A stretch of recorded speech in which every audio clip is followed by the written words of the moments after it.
The UN, the sister organisation of the International House of Pancakes. The UN hosted its general debate this week. We don't have time to talk about all of it, but there were a few spectacular moments you may have missed. First, Robert Mugabe chose to defend Zimbabwe's laws on homosexuality with a jarring statement. We equally reject attempts to prescribe new rights that are contrary to our values, norms, traditions, and beliefs. We are not gays. Wow. We are not gays. And in case you're wondering, he did not follow that up by saying, we are not gays because no one is gay and no one is straight. Sexuality is a vast, beautiful spectrum, and any attempt to impose a dichotomy upon our shared human experience is both narrow-minded and oppressive. He did not say that. That's not how he finished that thought.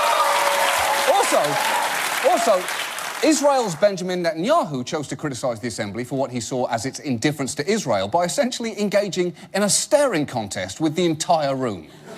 The response from nearly every one of the governments represented here has been absolutely nothing.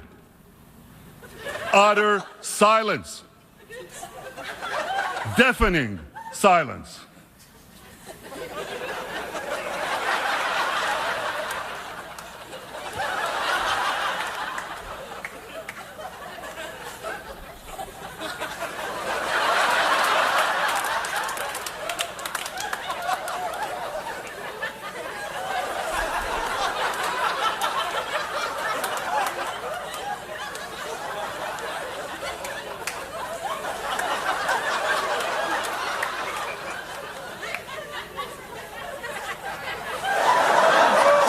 On for 45 seconds. I swear that's true. And staring at a room for 45 seconds is never a good idea, because I guarantee you, half the room thinks you're a dick, half worries you might be buffering, and one guy is desperately trying to hold in a fart. That's what happens in 45 seconds.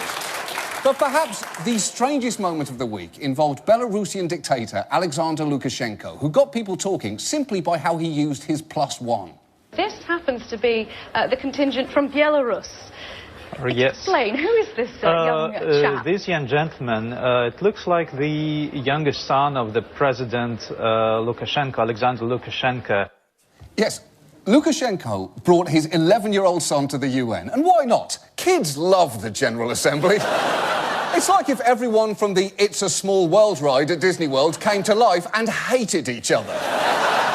And interestingly, this is not unusual behaviour. In the past, Lukashenko has brought his son to meet the Chinese president, to meet the Pope, and even to military parades where his son wore a matching uniform like a militaristic mini-me.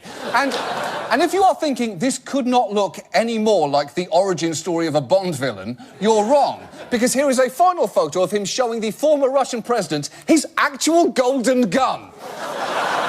Listen, world.